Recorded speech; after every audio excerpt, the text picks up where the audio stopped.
E hoje nós estamos recebendo aqui no Líder Inovador o engenheiro agrônomo Reni Franco Garcia. Seja bem-vindo, Reni, é muito bom tê-lo aqui conosco. Obrigado, Thiago, é um prazer também estar aqui. E a gente sempre começa o nosso Líder Inovador aqui perguntando, né? Quem é Reni Franco Garcia? Eu sou uma pessoa de origem rural. Eu nasci em Rio Verde, em 1951, fui registrado em Jataí, criado em Serranópolis e convivi na fazenda até os 6 anos. E depois de 6 anos eu vim para Jataí comecei a estudar no Instituto Samuel Grão, na época. E aí fiquei no Instituto até formar no curso ginasial, em 1967, 67, aí em 68 eu fui para Goiânia e cursei o curso de agronomia. Foi até julho de 75. Eu me formei e vim para Jataí para trabalhar. Trabalhei em Rio Verde uns meses, 4 meses, depois vim aqui para Jataí, associei com um colega meu finado, saudoso Reginaldo Antônio Gomes, um ambientalista, produtor rural também, e nós montamos uma empresa planejada, né? E estamos trabalhando até hoje. E continuo trabalhando na fazenda também. Reni, e nessa sua trajetória aqui com Jataí, você esteve engajado em muitas frentes, né, sociais, chegou a ser vice-prefeito. Antes dessa época, eu cheguei a participar de 6 entidades, além do serviço da empresa, na fazenda. Aí, na época eu era secretário da prefeitura, do governo Nelson Antônio, de 83 a 88 e de 93 a 96. Mas antes eu tinha participado numa época eu participei do Lions Clube, era diretor do Sindicato Rural, fui da Associação de Engenheiros Agrônomos, do Balneário Brasnipo, da Associação Esportiva Jataiense, participando da diretoria. Então, tem uma época que estava super ocupado, né? Mas a gente tinha muita energia, né? Muita vontade de fazer, de ver acontecer, então a gente tirava de letra, né? Eu quero informar também que eu sou de uma família de 10 irmãos, 8 mulheres e 2 homens, né? Então, meu pai conseguiu dar estudo. Eu tenho irmã que chegou a ser doutora em História, todos formados. Reni, nesse tempo, né, que você esteve aqui em Jataí, participando de todas essas instituições, tendo toda essa participação social, você viu muitas mudanças, né? Muitas mudanças na sociedade, muitas mudanças de cultura, né, e muitas transformações, tanto na parte cultural, na forma das pessoas agirem, como também no uso das tecnologias na produção. Na parte de tecnologia foi um avanço muito grande, né? Pra você ter uma noção, só um exemplo aqui. Quando começou o boom da soja em Jataí, que foi na década de 80, início de 80, começou os primeiros experimentos em 77. Depois de 80 começou a aumentar a área plantada, principalmente soja, né? Que veio o pessoal do sul, os sulistas vieram para cá para explorar a atividade, né? E de lá para cá, naquela época, da década de 80, se colhia 25 sacas por hectare de soja. Era normal. Hoje se colhe 80, 90, entendeu? Isso é fruto de um desenvolvimento tecnológico, da pesquisa, tanto em variedades, em tecnologia de cultivo, em manejo de solo, em tecnologia de manejo de máquinas, né? Muita tecnologia, muita máquina moderna, que fez aumentar a tecnologia de plantio, de colheita, né? São vários fatores que juntos provocaram esse aumento de produtividade, né? Quer dizer, foi novas tecnologias que chegaram e ajudaram o produtor que já tinha, principalmente os sulistas, né?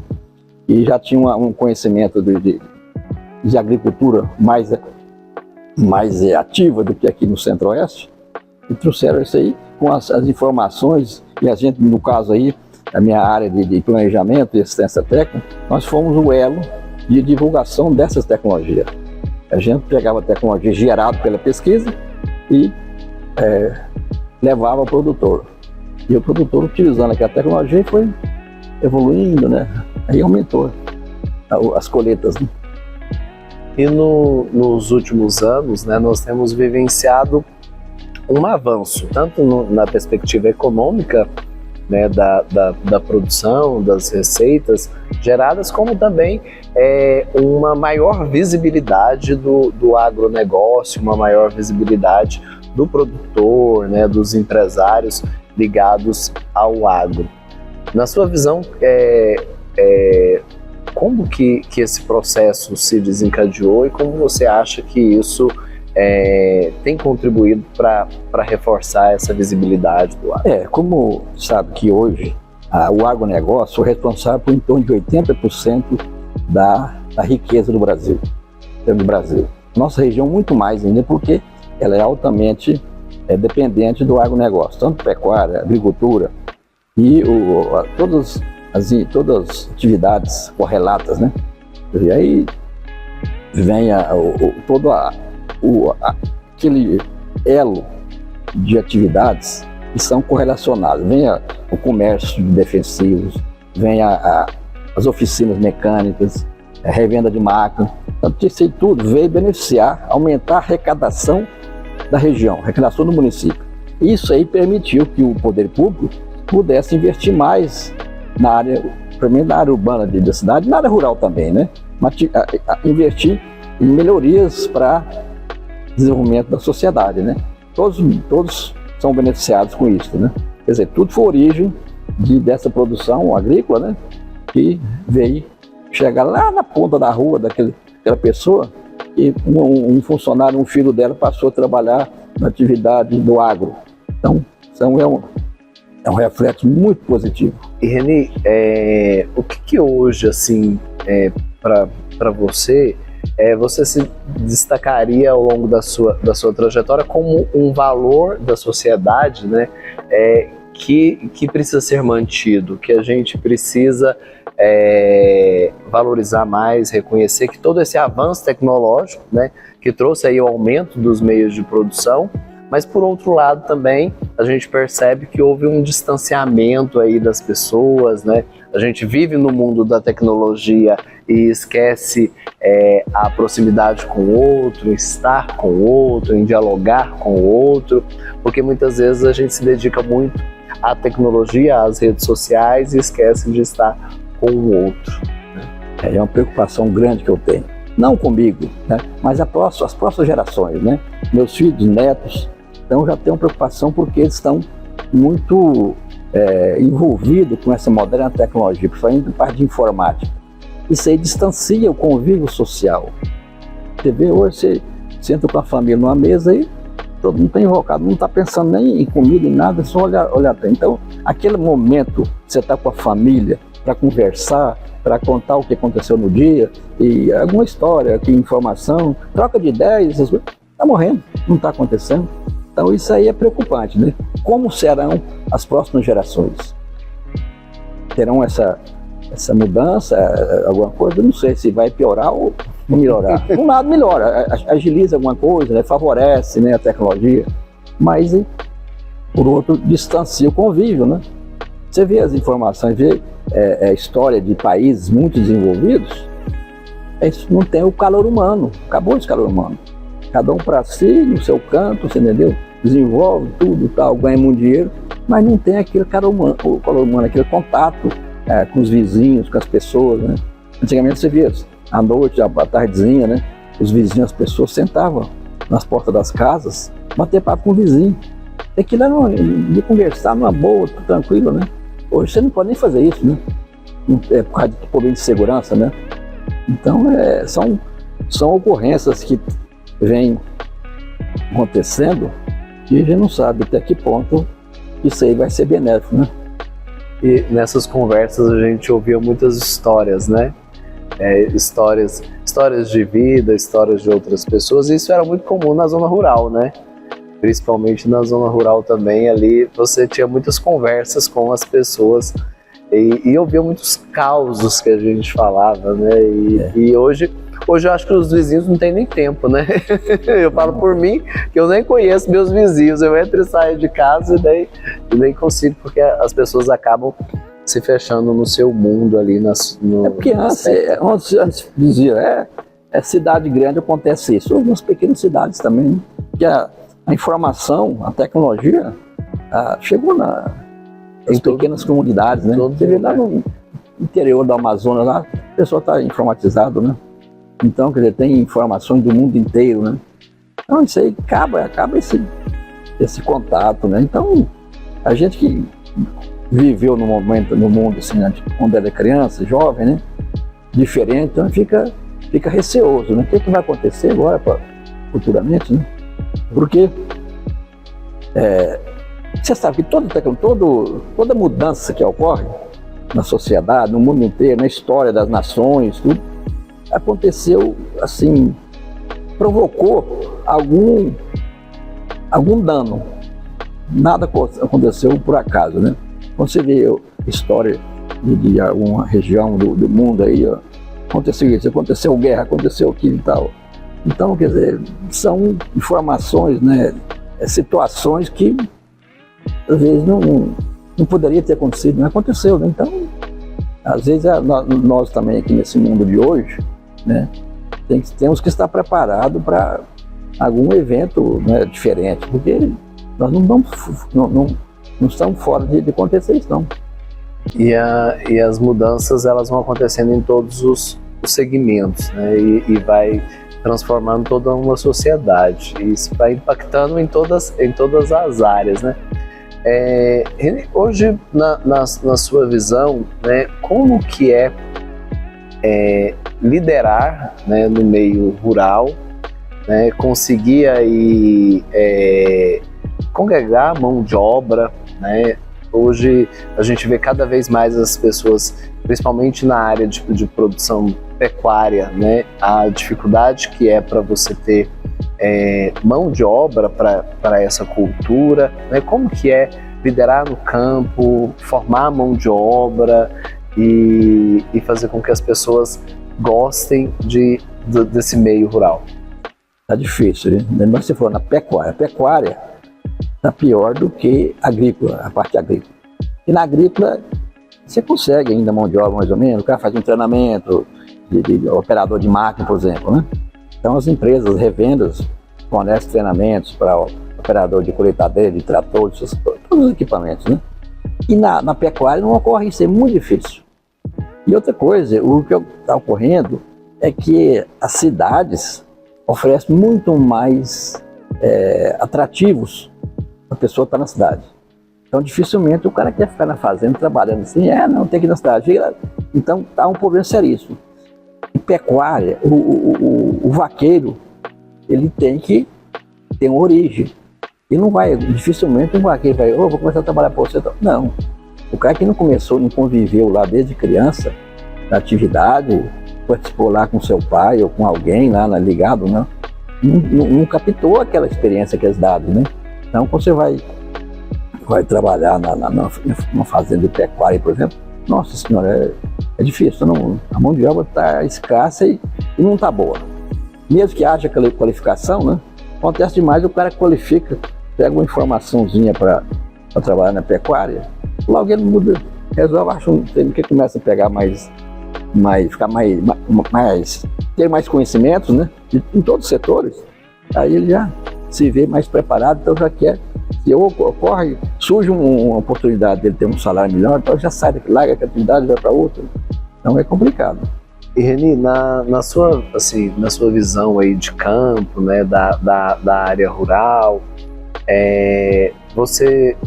como você tem acompanhado? Hoje a gente tem visto muitas dificuldades e muitos desafios nessa questão da sucessão, né? Os filhos muitas vezes não querem assumir as propriedades, eles não querem tocar as fazendas, né? Porque acabam tomando outros caminhos, né?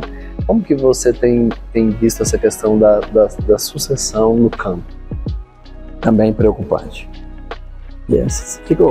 Cada dia se ouve uma história diferente, né? Uma história nova. Eu falo, não, eu tinha uma fazenda aqui e tal, mas meus filhos não interessaram por ela, E eu envelheci, eu tive que vender a fazenda e mudar para a cidade. Porque eu não dou condição de ficar na cidade, na fazenda, a parte, você disse até de saúde, essas coisas, né? E pela idade. Então está ocorrendo demais isso aí. Mas tem casos também positivos, né? Casos de sucesso. Você vê o filho, a filha, né? Interessando para a atividade, começa nova já. Então tem ocorrido também uns exemplos, né? Mas proporcionalmente o que ocorre, esse percentual de quem continua na sucessão normal é pouco. O percentual é baixo. E qual que seria, assim, como dizem por aí, né, na sua visão, uma orientação, uma dica para que a gente construísse isso, essa vivência de fazenda nessa nova geração, né? Fazer com que essa geração que está vindo goste daquele ambiente, atraia, né? Que é aquilo que nós vivemos lá atrás, né? É ir para a fazenda, dar a cavalo, tomar banho de cachoeira, se encantar com a bica, se encantar com o cavalo de boi, né? Esse amor que a gente tem pelo campo, que essa geração não teve, que ela acabou cada vez mais se afastando, né? Isso aí, Thiago, ocorre normalmente. E, por exemplo, às vezes você tem uma pessoa, um casal, uma família, que desde cedo, às vezes ele levou os filhos, tentou aproximar o filho da atividade rural, né? Levando mais para a fazenda e tal. Mas normalmente ocorre, às vezes gosta, ele tem 2 filhos. Na minha família é assim. A filha não gosta e o filho gosta. Então tiveram a oportunidade de visitar a fazenda de fim de semana, mas desde o início já não teve interesse, entendeu? Então isso ocorre. Então, é porque, se for analisar, certa pessoa teve uma visão diferente. Vamos falar, eu prefiro mais da atividade urbana, outros da rural. Então isso é uma coisa, não sei até que ponto que é uma maneira assim, mais viável, mais positiva de impregnar na família esse amor pela terra, né, pelo campo, para poder ter essa sucessão familiar. Mas eu vejo aí, N casos, né, de gente deixando a fazenda por causa disso aí, né, porque não tem sucessão, os filhos não interessaram, né, preferiram vender a fazenda, investir na cidade. Mas isso aí também, a gente não sabe até que ponto que esse atrativo do retorno. Eu sei que em alguns casos que a gente ouve, agora está acontecendo o contrário aqui. Inclusive muitos amigos da gente, eles estão já passando os filhos aposentados, estão voltando para o campo, né? Às vezes estavam no campo, veio para a cidade, aí teve atividade na cidade, aposentou, aí resolveu mudar para a fazenda, morar na fazenda. É interessante, está acontecendo muitos casos, né? E o cara falou, não, estou tranquilo, porque aí até passa a ser aposentado, às vezes com um bom salário. Então a vida dele no campo é mais saudável, né? Às vezes não depende tanto economicamente do rendimento da fazenda, ele tem outro rendimento, a vivência no campo para ele é mais saudável, mais gostosa, né? E acaba encontrando uma atividade, né? Encontra sim, você não deve ficar parado, né? Às vezes o cara já tem ligação do campo, né? Se ele aposenta e fica na cidade sem fazer nada, é ruim, dá uma depressão, alguma coisa, né? Então ele tendo o que fazer, né? E se o que fazer está no campo, ele prefere fazer lá no campo, né? No campo está lá, né? Encontrando um atrativo, né? Cuidar de um animal, de uma planta. E é gostoso, São coisas que vão ocorrendo assim, naturalmente, né? E vai construindo. Reni, na sua trajetória, né? Você destacaria algum legado assim que você deixa para sua família, para os seus filhos, né? E também para inspirar as pessoas que estão nos assistindo? Algo que você destacaria como fundamental para se ter uma carreira de sucesso, para poder tem uma amiga minha, né, que diz que a vida é um livro em branco, né, que a gente vai escrevendo a nossa história. Então, da sua trajetória, você destacaria o quê? Primeira coisa, Thiago, a pessoa fazia o que gosta. Igual toda vida tinha ligação com a terra. Então, eu ia fazer o veterinário agronomia, decidi fazer agronomia, né? E tenho amor à profissão. Então, isso aí é a primeira coisa. E aí, depois você vai acontecendo, você vai trabalhando, o tempo vai passando, vai pegando experiência. Então, por exemplo, eu tive experiência nessa introdução da tecnologia, esse desenvolvimento do agronegócio, da atividade agropecuária aqui no Centro-Oeste, né? Quer dizer, eu acompanhei o início do lançamento do plantio de lavoura de soja, né? Que é o motor da nossa economia. Então, isso aí me gratifica, né? Porque eu acompanhei o início, trabalhando muito dia e noite, não tinha negócio de fim de semana, feriado, acompanhei lavouras, regulando máquina para atividade. Então, isso eu sinto que alguma coisa, algum legado eu deixei, né? E outra coisa também que eu peguei, foi muita experiência que eu tive. Eu já tinha sido secretário municipal durante 10 anos no governo Nelson Antônio, né? 6 anos em um mandato, que é de 6 anos, e 4 em outro. E depois, como vice-prefeito, foram 8 anos, né?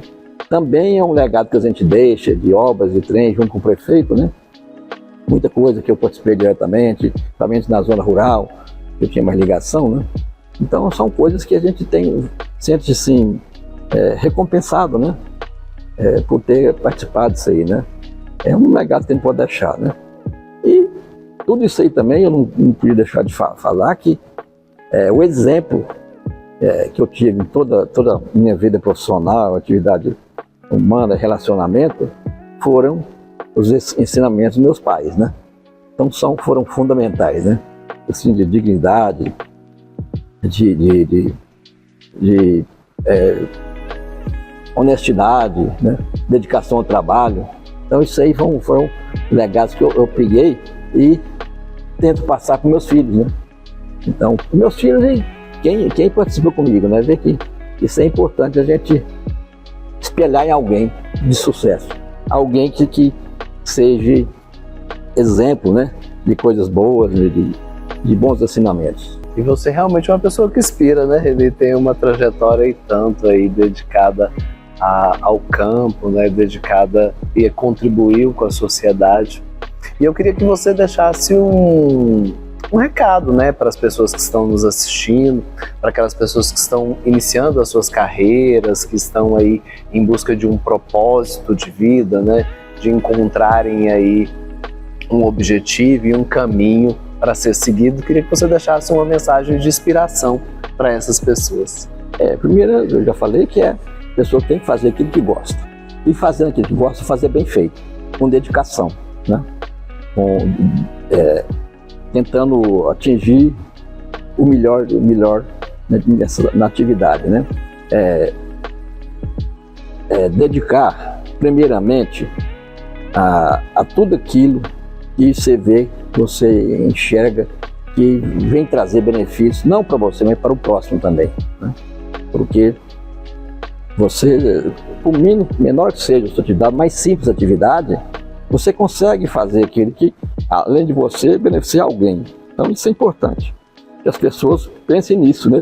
Porque esse mundo agitado de hoje, esses muitos problemas que você vê todo dia em televisões, essas coisas, a gente tem que tirar isso como um exemplo ruim, das coisas ruins que você vê em televisão. Tem que saber filtrar aquilo, né? E você vê coisas boas. E aquilo que até um ditado, o pessoal fala, quando alguma coisa ruim que você ouve, você deleta, você entra no ouvido e sai no outro, não absorve aquilo. Tenta só pensar positivo, pensar no futuro, pensar no próximo, né? Pensar na família, que é fundamental, porque nada acontece com a família, sem a família, né? Você com a família estruturada, já tem meio caminho para você ter sucesso. Você vê os exemplos de algumas famílias desestruturadas e tal. Quando você ouve ver alguém cometer alguma coisa, algum delito aí, quando você vai ver a história, alguma coisa ocorreu na família, lá atrás, e vê o reflexo de hoje, né? Então, essa geração nova, as pessoas, essa aí é dedicar, fazer o que gosta, né? E honesto, não deixar esses valores fundamentais, né? Honestidade, dedicação, mostrar até uma postura para ser visto na sociedade como uma pessoa de bem. Então, tem que dedicar isso aí para deixar que o próximo veja em você alguma coisa que você fez de bem. Muito bom, Reni. Nós poderíamos ficar aqui muito tempo conversando e ouvindo todas as suas histórias, né? E também você compartilhando conosco aqui a sua experiência. Muito obrigado por ter aceitado o convite, por ter sido o nosso líder inovador de hoje. Obrigado. Obrigado.